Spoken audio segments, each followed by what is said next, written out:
Hello everybody, welcome to the United Stands. This is your Manchester United versus Southampton preview. I'm Mark Goldbridge and Ruben Amorim has got a few big decisions to make in this game for Thursday night football, because I tell you what, why are we playing Thursday night football? We play enough Thursday night football. They made us play Thursday night football in the Carabao Cup before Christmas, and now they're making us do it on the Premier League. We don't like playing Thursday night football. Why are we playing Thursday night football? I don't like playing Thursday night football. Are Brighton playing Thursday night football? We're playing Brighton on Sunday. That's a great point to start off with, but there are three very big key, I would say, decisions that Ruben Amorim has to make. We've got a live poll if you're watching live on who should play up front, Xerxes or Rasmus. Should Yoro start in this game? And should Ahmad go to the wing with no Delo because he's suspended? I suppose there's four, but you've already voted that you would put Binder in goal. But I tell you what, it does annoy me a little bit that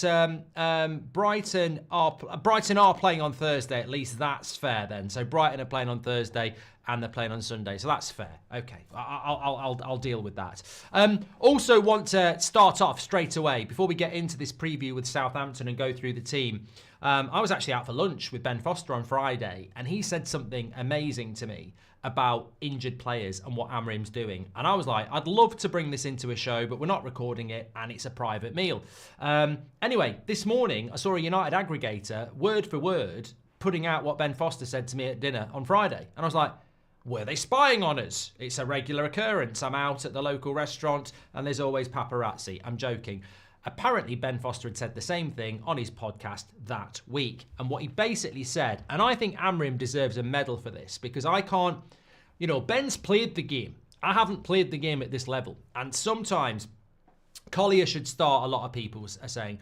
I think, look, ex-players are no better than you when it comes to your opinion on tactics, selections, transfers. But there are certain insights where it's really interesting. And something when I've spoken to Ben Foster or Paul Ince in the past, I always try and go for the things that we don't know that they do know. And they can give amazing insight. And this is why Amorim deserves a medal. Ben Foster said to me on Friday, what Amorim's done, the best thing he's done, is not drop Rashford or Garnacho or try and sell Casemiro. Taking the injured players to games is massive. And I was like, explain this to me, Ben, because as a fan, we don't get it. And he said, basically, when you're injured, and obviously he's played the game, he says, when you're injured, you're not really training with the players in the week. You see them at Carrington, etc., but you're not really training. You're doing your own thing with the physios. And to be honest, the physios aren't as authoritative as the manager. You can get away with stuff with the physios. And then on a Friday night, you wave goodbye to everyone because they're off to London or they're off to play a game or off to a hotel. And you have the weekend off. Bit of shopping, as soon as that bus disappears down the road, you're saying to the physio, I'm off home. It's a holiday. Amorim has got these players that are injured sat there with the players at the Emirates at the weekend, at Anfield the week before. They're on the same bus, they're sat in the same dressing room, they're going on to the same hotel. What Ben Foster said to me is this is fantastic, because you do get players who, when they're when they're injured, they're on holiday. They're cutting corners. It's quite good. You have your weekends off. They don't get treated any different now. So actually, you're almost guilt shaming them. You're like, you know what? There's no benefit to being injured. You're still going to be travelling with us, but the bad thing is you're sat on your arse watching your teammates play. And Ben Foster was basically saying, it's brilliant from Amorim. It's really basic. I don't know how many other clubs do it, but Man United haven't been doing it for a very long time. It's a great idea because you'll get players back from injury a lot quicker. And it also makes them part of the thing. It's amazing we haven't been doing it, but I think Amorim deserves yet another shout out for that, because basically the likes of Luke Shaw and Mason Mount, they're on the bus. They're going to Anfield. They're going to the Emirates. They're not getting the weekend off. There's no benefit to them being injured. The benefit is get back playing. So I think it's another thing that we need to shout out. Exactly. Greg Donald says it's a guilt trip. Well, look, why should players on 200 grand a week get an easier life? I completely agree with it. I'd get them to sweep up afterwards as well. I'd get them to make the tea. You're being paid. You're not playing. We'll find something else for you to do. I tell you what, when I used to go to work, when I used to work in the cheese factory when I was 17, sometimes there'd be a more milk shortage, so you couldn't make the cheese. They didn't say, oh, go and sit down and watch the telly. They'd say, right, get in the car park and start sweeping up and stuff like that. You can't play for Man United at left back. Make the tea. Park my car. Do the ironing. Lovely stuff. I love this manager, says Jaden. So do I. And it's, you know what it's about? It's about Man United being right up the arse of players for too long. Player FC, player power, etc., etc. It's about grounding. It's about you're paid, you're privileged to play for this football club, and you're paid to play for the club. You're not better than this. You're not some fucking superstar. You're a Man United player. If you're fit, you're playing. If you're not fit, you're still coming and you're going to be part of it. Love it. Kartik says, what about Collier starting? We'll talk about that. Patrick Lynch is in the live chat. He says, one thing to remember is that Xerxes had one of his best performances for United against Southampton earlier in the season. Something to keep in mind. And Jacob says, hi Mark, I had a history project due today and I think it was the best in class, but I started throwing up this morning and had to go home. I'm sad. As long as you got your project in, I hope you didn't throw up on your project, but get well soon, Jacob. Okay, let's talk about Southampton. Let's talk about the predicted lineup. I think there's a lot of scope here to get this wrong, but I'm going to go with that as my predicted lineup. I will definitely be wrong on this. But let's just talk about Southampton for a moment. They're absolutely shit. End of conversation. They're rubbish. They are absolutely rubbish. They're bottom of the league. They've not won away from home. How many points have they actually got in the league? I wasn't even looking at that. They are so bad. This is the quintessential. They've got 6 points. 6 points. 1 win, 3 draws, minus 32 goal difference. I think they've scored about 5 goals away from home this season. They've only scored 12 goals in the entirety of the Premier League season. They're averaging nearly a goal every other game. They're absolutely rubbish. And this is 3 points. Now, our home record's not great. I think we're mid-table for home record. Well, we're mid-table. We're not even mid-table, are we? But you know what I mean? Our home record's not great. So, we absolutely have to win this game. Imagine the scenes if we drew, even worse, lose. But we have to win this game. This is 3 points for everybody, and it has to be 3 points for us. I would expect us not just to get 3 points, but to score a few goals as well in preparation for a more difficult game against Brighton at Old Trafford on Sunday. We can't put a shift in against Arsenal and Liverpool and not get beat and then drop points against Southampton. In many ways, it's the perfect game, but in many ways, we've got to be switched on, and Bruno spoke about this. They are a team that has no goal threat, and they are a team that leak goals. And this is a team for us that's just been to Anfield and Emirates and will receive a very good reception at Old Trafford on Thursday night, quite rightly so. So we've got to go and get the result. But it's not just about the result. I think we've got to start bullying teams as well. So I want to see a resounding performance from Manchester United. It doesn't need to be 6 or 7-0, but I'd certainly want 2 or 3 and a really good performance where we're, exciting and building on the momentum. Now, there's a few things that he can do in this game. First of all, the goalkeeper. I know most of you would go with Binder. I think what I would be doing in this game, and I think the most important thing, and I should have said this straight away, is we are playing Thursday, Sunday, and then we're playing next Thursday, Sunday. So we're going back, having had that full week between Liverpool and Arsenal, we're going back to playing volumes of games again. So we're going to have to be careful in relation to minutes and rotation, especially because we played extra time on Sunday. So for me, Maguire and De Ligt are the 2 vulnerable players at the back in relation to minutes, and you don't want to lose either of those at the moment. So for me, I'd go Martinez, De Ligt, Yoro, and then I'd take De Ligt off at half-time and play Maguire. And it just allows you to play Yoro and give Maguire and De Ligt 45 minutes. And it gives Yoro the start he deserves against Southampton. So I'm not dropping Maguire. Put De Ligt on the bench if you want. I'm protecting Maguire and De Ligt. I'm giving them 45 minutes each. And I'm starting Yoro and giving him the 90 minutes I think he deserves.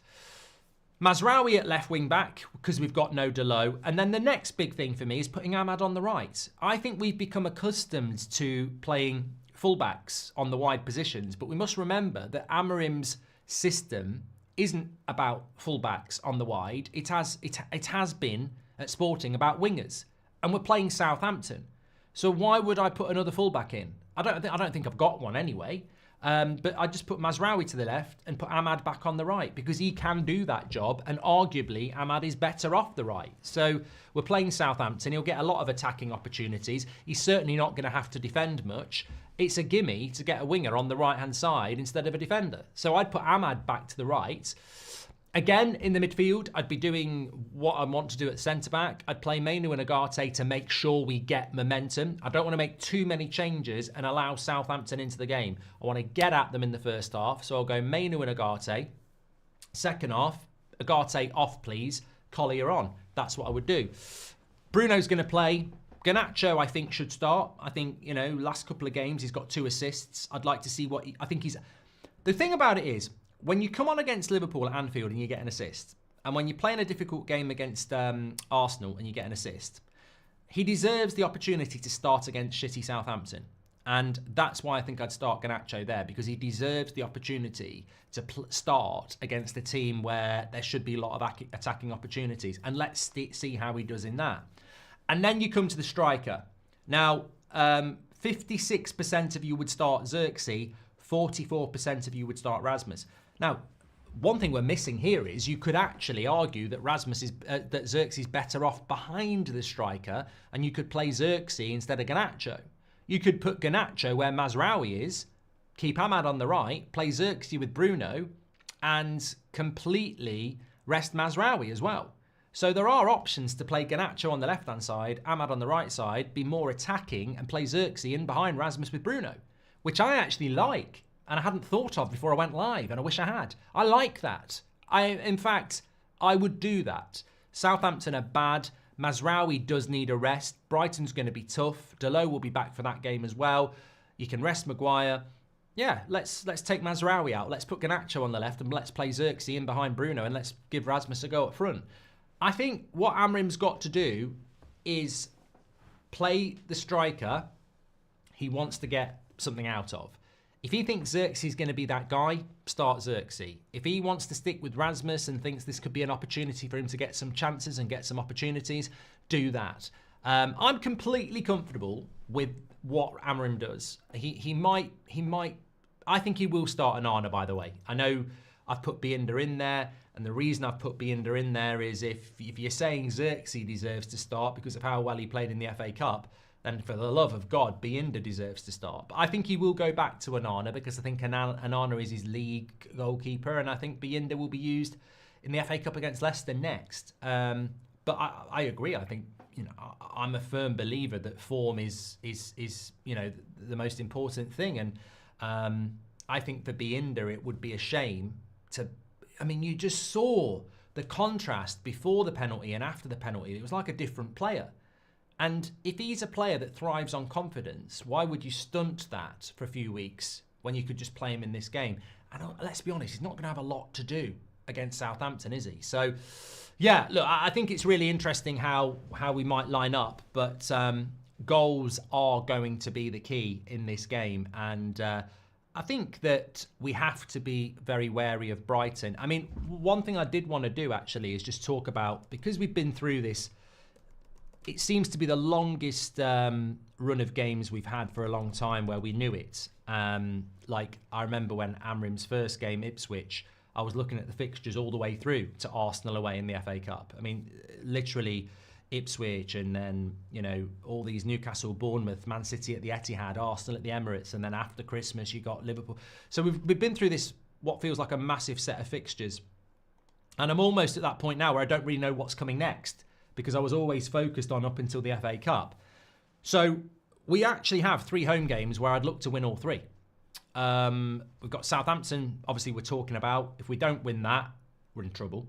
We've then got Brighton on Sunday, which again, I think will be a real test, but is another example of, look at the games we've lost at home. Newcastle, Bournemouth, Nottingham Forest. Brighton is right up that street, isn't it? Brighton's right in the category of Bournemouth and Forest. That's the sort of game, and Brighton can play football, and that's the sort of game where you're 2-0 down at half-time and you're going, what the bloody hell's going on? So that's massive on Sunday. The hardest game I think we've got out of the 2 is obviously going to be Brighton. And then we've got Rangers next Thursday, which is massive for its own reason. The atmosphere, They're capable of coming and giving us a really ferocious game. And then we've got Fulham on the Sunday. So we've actually left that section of games behind where we knew them and we knew they were difficult, and we're going into 4 really interesting games. Southampton has to be a win, but I can't sit here and say Brighton's an easy game, Rangers an easy game, and Fulham away won't be an easy game. So a really interesting set of 4 fixtures in the next, 10 days, 12 days or so, and it's exciting. And then we've got FCSB right at the end of the month in the Europa League, and then we've got 5 games in February. Palace at home, then Leicester at home in the Cup, Spurs away in the league, Everton away in the league, and then Ipswich at home. So, look, I don't respect the Premier League in relation to Manchester United with regards to... I do respect the Premier League. It's fantastic, but I don't massively... It's the third priority for me. I want us to, and that's why I look at games like Crystal Palace and Brighton and Ipswich and Southampton, and I look at those games and I go, let's go and win the next 4 home games. Let's start climbing that league. Because if we can take 12 points from our next 18, we will climb into the top half of the table. And I think for us, it's really hard to predict, but if we could get 7th this season from where we are now in a competitive season, I think that would be really, really good for us.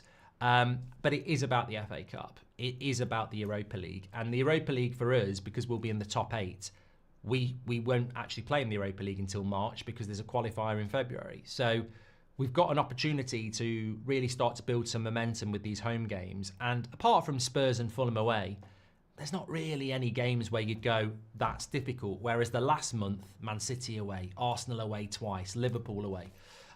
So now for me, it's about building momentum. I'm so happy you and Ben haven't fallen out. Really enjoyed the football fill-in. Will we see you working with Ben again? 100%, Alex, 100%. Mark, a little off topic for this episode. In fact, you could say we're having a bit of a transfer chat ourselves on Friday. Which is more than Man United are doing. Somebody just said, is there any transfer news? Well, we're live at 7 o'clock because I'm on That's Football at 8 o'clock for the Premier League, which is back, baby. I don't have any transfer news for you in relation to Manchester United. A lot of people are getting excited about Lyon. I'll get excited in the summer. I got excited when we did the deal, but I'm not excited about him taking pictures at Old Trafford or official announcement. I mean, I'm bored of it. Honestly. And it's not his fault. I like the player, but he's not going to be here till the summer. And can I just say this? Yes, I can. Man United haven't got a left back and haven't had a left back for 18 months. Arsenal have just bought Zubimendi for the summer. Arsenal are doing business in the summer. We haven't even got a bloody left back. So I'm not going to start getting excited. I'm not going to play the game of the Glazers where you start getting excited about a teenage left back that won't even be ready in the summer when he comes in the summer. So I'm not, it's like a new signing. No, I've played this game. Signings for the summer that are kids. Current players signing new contracts, all condensed into the January transfer window. Oh, is it a coincidence? Is it bollocks? So no, genuine transfer news, very, very quiet today. Nothing really going on. There's some mention of Casemiro and the MLS. I don't think they can afford him, really. And that would be a bloody nightmare for Manchester United. If he goes to the MLS, they won't be able to cover his wages and we wouldn't get a transfer fee. If he goes to Saudi Arabia, they'll double his wages and we'll get 25 million, which will flatten it off for FFP. So that's bad news if Casemiro is going to the MLS, and I don't think it will. I think it's a load of bollocks because financially that would kill us. He'd probably go there on loan. We'd probably end up paying half of his wages. That's a real fuck up if we don't. If we end up sending Casemiro on loan and covering some of his wages, that is an absolute screw up. So I don't believe that. I think it's a load of crap. Red Devil says, we've been bad at home against low blocks, so even with our good performances away at Anfield and Emirates, I would not be worry-free. Thank you, Red Devil, for your super chat. Alex says, I'm so happy. I've done that one from Alex. Thanks. Hope you're doing well. Little bit off topic for this episode, but if it's Amorim's choice to sell Garnacho, would you be okay with it? Because I'm totally backing this manager. Great point, Raymond. Not off topic. I thought about this last night when that fake news broke that we were talking about this morning. If Garnacho goes, I'll be furious with Ineos because I don't want to be a selling club. And selling 20-year-olds with talent makes you a selling club. We're no longer Man United. We're becoming Everton, selling talent to raise money. I'm dead against it. And, you know, you say if it's down to Amorim, why would Amorim say to Ineos, you need to get rid of Garnacho for me, when he's still got the likes of Anthony, Lindelof, Eriksen, Casemiro, Rashford? So I don't for 1 minute think it would be Amorim saying let's get rid of Garnacho when he's got a shitload of players to get rid of first. I think it would be about raising money. So I think it would be Ineos saying if you want a left back, you need to sell a player. And the only player we can sell is Garnacho, which makes you a selling club. I'm really hoping for a Yoro and Biinda start, says Yeki. Hope you're doing well. James Phillips says, off topic, we must stop celebrating Radcliffe investment. It's an investment, not a gift. It will carry interest. It's just more debt. James, I spoke about this morning, you know, I think to some people, Ineos can do no wrong. And that's why I said it this morning. You know, start celebrating things you don't understand about 80 million going into the club. But remember, they did a deal with the Glazers to keep them here and keep the debt. I don't care. I don't care whether they put 80 million in, 50 million in, 200 million in. They kept the debt and they kept the Glazers. And no £80 million investment's going to ever change the fact that it's dwarfed by the sheer hundreds of millions of pounds of debt that we're going to be, you know, consuming in debt repayments for the next however many years. The Scout has Malacia, Collier, Eriksen and Xerxes, says Robert McCormack. Don't know what that means, but thank you, Robert. Could play Malacia, could play Collier. I tell you what though, Robert, the problem is, and you made a great point, I forgot to say this, if we play Eriksen, Collier, Malacia in this game, what are we learning? We're going to completely change half of our team walking into a Southampton game. And then when there's no momentum and we're struggling and Southampton growing confidence and we end up drawing or losing, everyone will go, it's because you rotated the team too much. You can't rotate the team too much. There is enough subs to be able to start Agate, start Mainu, start Ahmad, Mazraoui, Bruno, De Ligt, and take them off. As I said, for me, Maguire and De Ligt do 45 minutes each, because then you rest them for half of the game. Yoro does 90. There's your rotation. I don't want to make too many changes, and I don't trust the likes of Malacia and Eriksen in a game like this.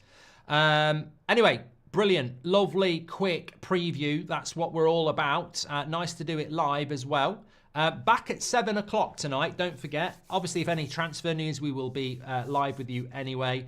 7 o'clock tonight, because That's Football is doing Premier League watch-alongs for the next 2 nights. Really excited about them, actually. But obviously, our watch-along's not till Thursday. There is a press conference to react to tomorrow as well. Very interesting times. Thanks, everybody, for watching. Take care. Smash a like. We're nearly at 1,000 likes, so please smash a like on the video. And have a great next few hours until I see you at 7 o'clock. Take care, everyone. Stay safe.